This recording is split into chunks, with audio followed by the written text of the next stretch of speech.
Epic Mickey is a game from the 2010s, a decade that will be remembered for its great cultural achievements and technological advancements. A decade that was indeed epic. That was epic. Yes, that it was epic for the win. Yeah.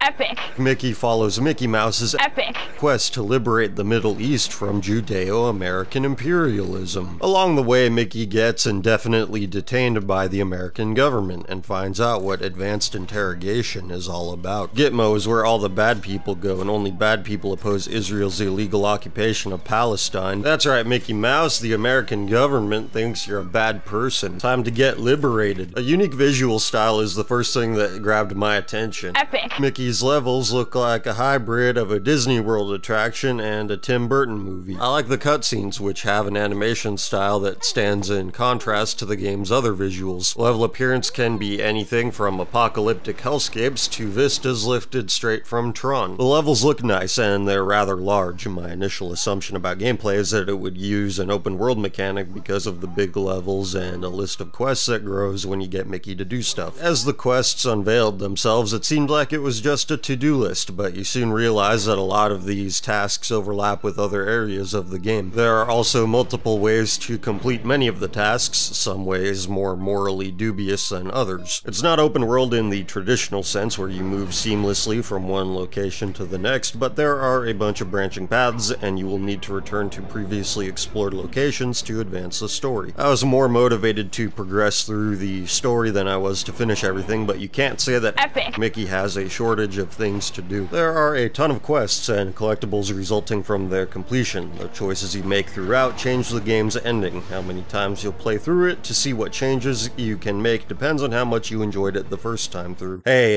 no one else will tell you this, and I hate to be the one to have to do it, but Epic. Mickey promotes the idea that man and cow are romantically compatible. Epic. Mickey's defining mechanic is the thinner and painter dynamic. Mickey has a paintbrush which spews either agent. The green thinner wipes away parts of the environment, which often obscures tickets, health, extra paint, or essential items for completing quests. Paint, which appears as blue, brings new matter into existence, often in the form of platforms that allow Mickey to access new areas. These alterations are controlled with a button on the Wii's nunchuck attachment and a button on the remote. Epic. Mickey requires that you point where you want to shoot with the remote, but it works just fine, only causing occasional problems due to a sometimes stubborn camera. Paint and thinner capacities can increase later in the game depending on how and when you put them to use. If you're a force who only takes joy in destruction, your green meter will probably look taller than the blue by game's end. Even though you could call Epic. Mickey a platformer, most of the stages are not designed to challenge your reflexes. Much of the joy comes from a finely tuned sense of exploration and discovery. The game's levels are designed in such a way to utilize the paint mechanic to maximum creative effect. I really appreciate the amount of imagination that was put into everything here. Mickey has a direct attack, and it's activated by shaking the Wii controller. Paint thinner is also a form of attack, and it's the only method to do away with some enemies, but other foes can turn into friends. Spray them in the face with enough blue paint, and they'll love you and succumb to your every whim.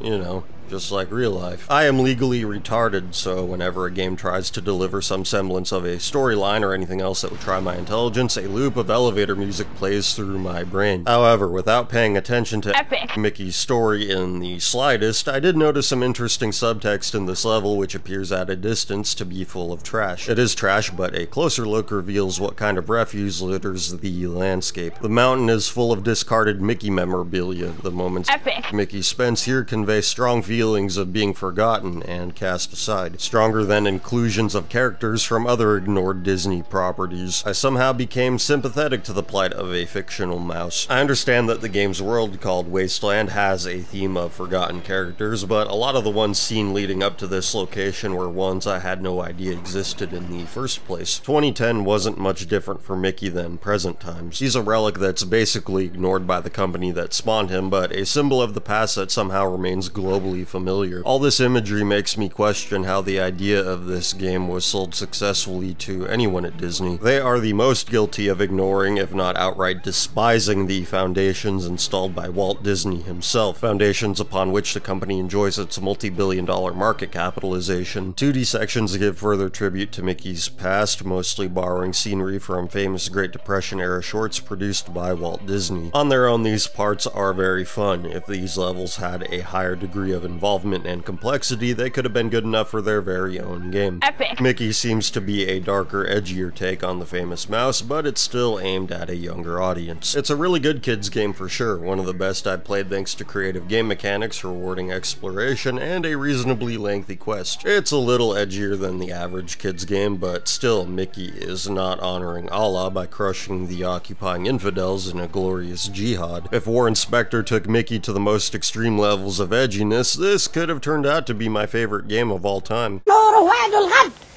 سنعيد لهذه الأمة مجدها وسنحرر الأقصى إن شاء الله وسنحرر العراق إن شاء الله وسنحرر بلاد المسلمين التي تجتاحها هذه الأثناء القتلة.